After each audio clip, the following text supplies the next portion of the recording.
Israel আমেরিকার হামলায় মৃত্যু হয়েছে ইরানের সর্বোচ্চ ধর্মীয় নেতা আয়াতুল্লাহ আলী খামেনেইয়ের। জবাবে আহত বাঘের মতো ঝাঁপিয়ে পড়েছে ইরান। আগুন জ্বলছে গোটা মধ্যপ্রাচ্যে।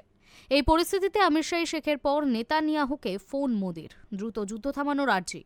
অন্যদিকে সর্বোচ্চ নেতা খামেনেইয়ের মৃত্যুর পরেই নতুন সরকার গঠনের প্রক্রিয়া শুরু হয়েছে দাবি রেজা পেহলভির।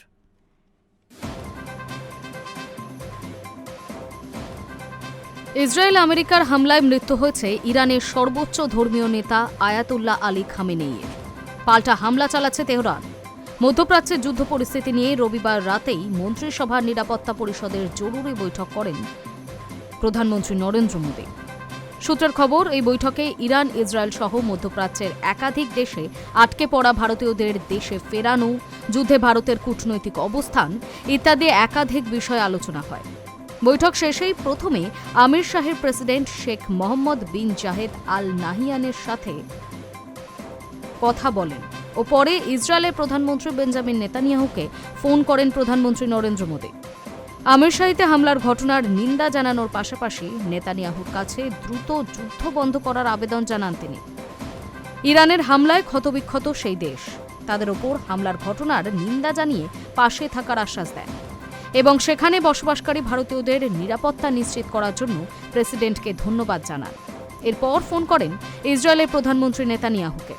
তার সঙ্গে ফোনালাপের কথা সোশ্যাল মিডিয়ায় শেয়ার করেন মোদী।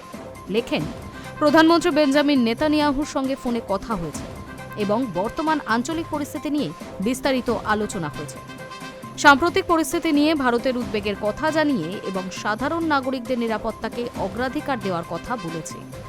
যত দ্রুত সম্ভব এই যুদ্ধ বন্ধ করার কথাও জানানো হয়েছে ভারতের তরফে। রবিবার রাতে আরবের প্রেসিডেন্টের সঙ্গে আলোচনার কথাও সোশ্যাল মিডিয়ায় শেয়ার করেন প্রধানমন্ত্রী। লেখেন, আমি সংযুক্ত আরব আমিরশাহের প্রেসিডেন্ট আমার ভাই শেখ মোহাম্মদ বিন জায়েদ আল নাহিয়ানের সঙ্গে কথা বলেছি। সংযুক্ত আরব আমিরশাহের ওপর হামলার তীব্র নিন্দা জানাই এবং এই হামলায় যারা প্রাণ হারিয়েছেন তাদের প্রতি গভীর সমবেদনা জানাই। এই কঠিন সময়ে ভারত সংযুক্ত আরব আমিরশাহের সঙ্গে সংহতি প্রকাশ করে।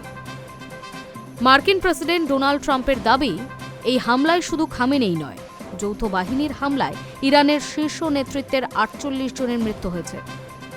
খুব শিগগিরই অপারেশন সিংহ গর্জন সমাপ্ত হবে। এরপর কি ক্ষমতায় আসবেন ইরানের নির্বাসিত যুবরাজ রেজা পেহলভি?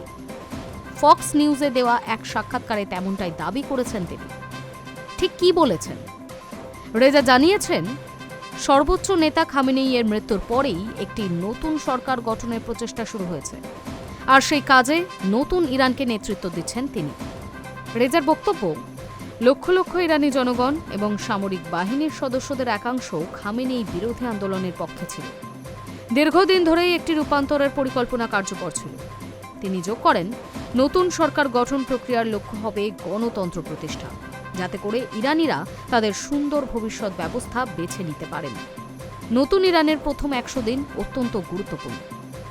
খামেনেই জামানার অবসান ঘটাতে আমেরিকা ও ইসরায়েল চূড়ান্ত অভিযান শুরু করতেই বিদেশ থেকে স্বাগত জানান ইরানের নির্বাসিত যুবরাজ। ইরানি সেনার প্রতি তার বার্তা ছিল, মৌলবাদী শাসকদের নয়, সাধারণ মানুষকে রক্ষা করুন। অন্তরাল থেকে দেওয়া সংক্ষিপ্ত বক্তব্যে তিনি বলেছেন, আপনারা ইরান এবং ইরানি জনগণকে রক্ষা করার শপথ নিয়েছিলেন। ইসলামী প্রজাতন্ত্র এবং তার নেতাদের সুরক্ষা দেওয়া আপনাদের কাজ নয়। রেজার ভাষায়, খামেনেইকে ক্ষমতাচ্যুত করতে ইরান ইসরায়েলের যৌথ হামলা ঐতিহাসিক এবং মানবিক হস্তক্ষেপ। Hi News network.